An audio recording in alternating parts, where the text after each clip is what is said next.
Buenas, buenas. Volvemos al podcast esperando aclarar algunas cosas sobre lo que ha pasado en Bogotá durante los últimos 30 años.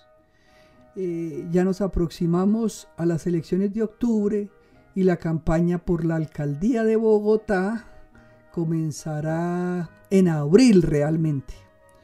Hoy les habla, como siempre en este podcast, Alicia Eugenia Silva, con la compañía de Oscar Sanabria, preguntando, y Oscar Martínez apoyando.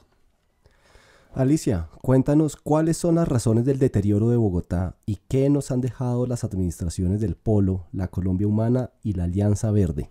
Es bien interesante preguntarnos si esas denominaciones de Polo Democrático Alternativa, Colombia Humana, hoy Pacto Histórico, Partido Verde y Alianza Verde no son sino formas camaleónicas de esconderse unas personas detrás de unos nombres y de hacer brillar unas ideas que ni siquiera son capaces de ejecutar.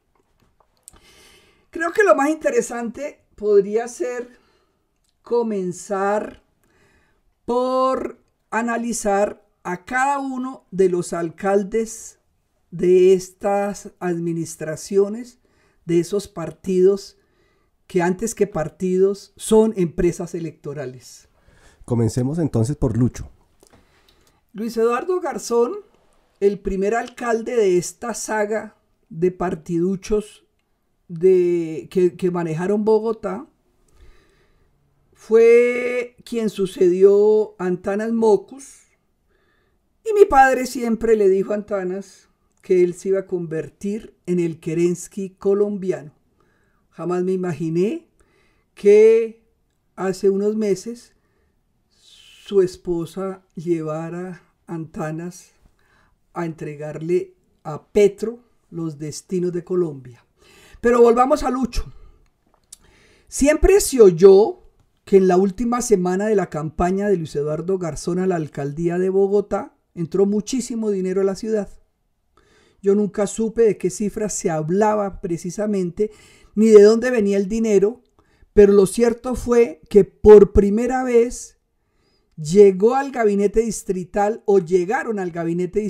y al consejo de la ciudad viejos miembros de la llamada corriente de renovación socialista. Mejor dicho, llegaron exguerrilleros, algunos de ellos ya habían pagado cárcel por alzarse en armas contra Colombia, y Lucho nombró a uno de estos guerrilleros en su secretaría privada y luego lo hizo gerente del acueducto de Bogotá. Lucho, como todos los alcaldes del Polo Democrático Alternativo o Verdes, fueron candidatos a la presidencia de la República unos meses antes de lanzarse a la alcaldía de Bogotá. Siempre utilizaron a la ciudad para sus propósitos de alzarse con la presidencia de Colombia, y él ni ninguno de los que lo sucedieron tenían un proyecto de ciudad. Todos buscaban capturar nóminas, entregar subsidios y beneficiarse ellos de la ciudad, mas ninguno trató de hacerle un bien a Bogotá. Luis Eduardo Garzón pues está gozando de un cierto retiro político, aunque sigue siendo miembro de la junta directiva del acueducto de la ciudad,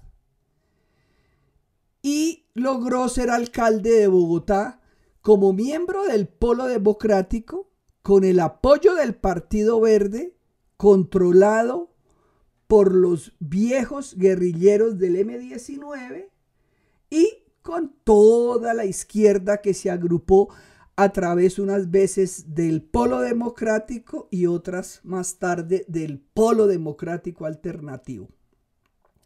No fue capaz de hacer 1 centímetro del proyecto más grande de transporte integrado en Colombia, que fue el Transmilenio de Bogotá.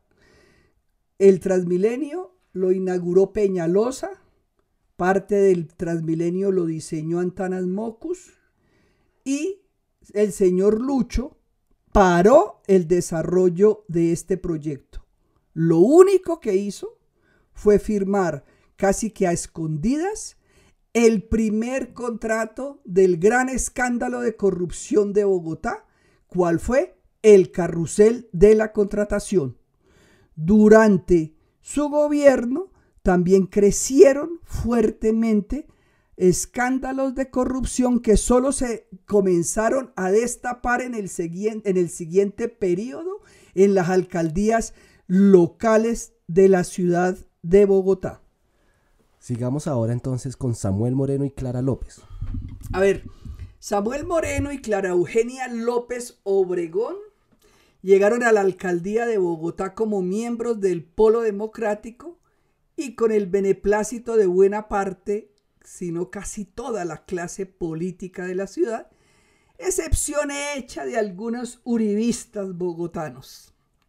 Hoy, el principal testigo del carrusel de la contratación está muerto y la testigo viva se encuentra en el Senado de la República de Colombia defendiendo y representando al pacto histórico de Petro, y Clara Eugenia López Obregón también fue candidata a la presidencia de la República de Colombia por el Polo Democrático. No llegó a ser candidata, posiblemente lo que fue precandidata, pero al igual que Lucho, ellas no tienen ningún interés en Bogotá. Ellos solo quieren ser presidentes de la República.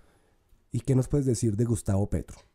Gustavo Petro, como todos sabemos, guerrillero del M-19, también fue miembro del Polo Democrático como los alcaldes Samuel, Clara López y Lucho.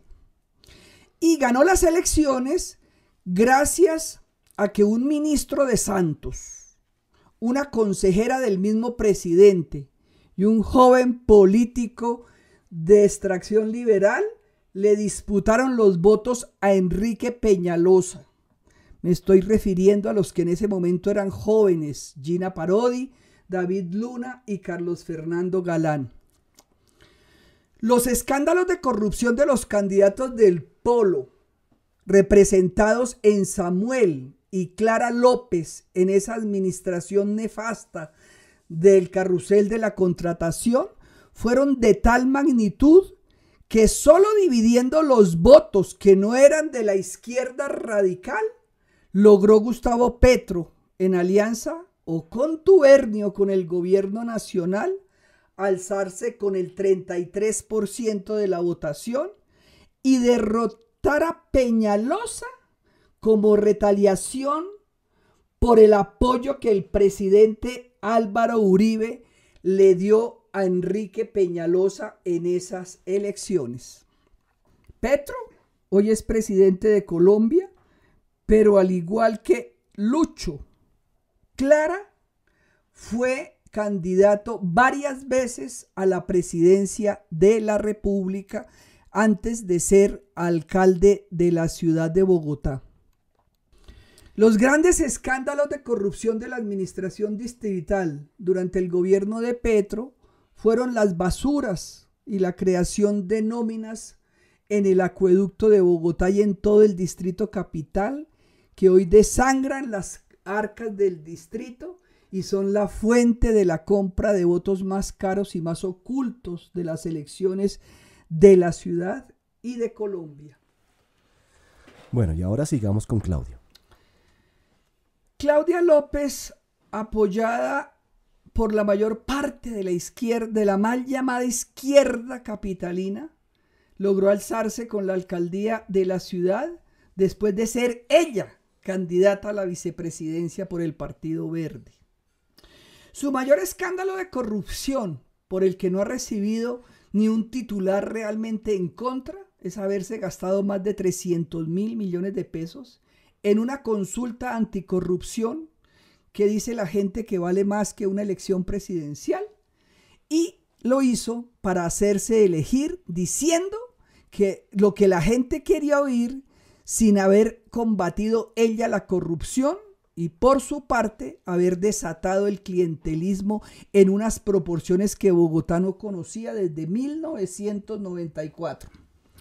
Los escándalos de la UAS, o sea, la Unidad Administrativa de Servicios Públicos, estuvieron hace unos pocos días en los medios, y la improvisación permanente de la señora alcaldesa y su clientelismo desaforado en instituciones como planeación distrital también nos van a dejar a los bogotanos más pobres y más aburridos de lo que ya estamos.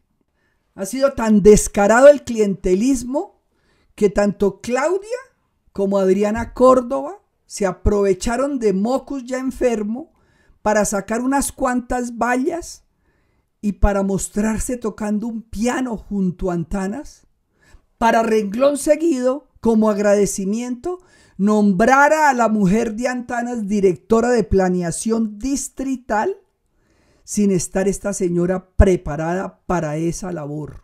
Hoy la tiene junto a Lucho Garzón en la junta directiva del acueducto de Bogotá, sin que uno ni otro tengan idea del tema.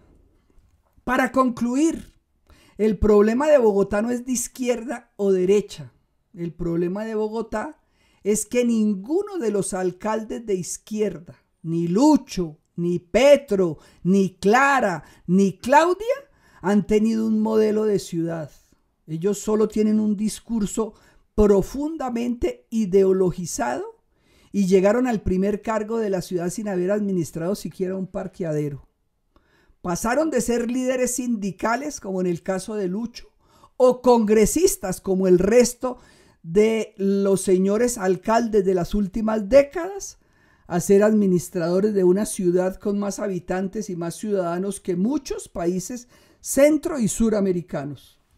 Los alcaldes del polo alternativo, democrático o verdes solo han desangrado las arcas del distrito y han utilizado la ciudad para sus ambiciones políticas a nivel nacional.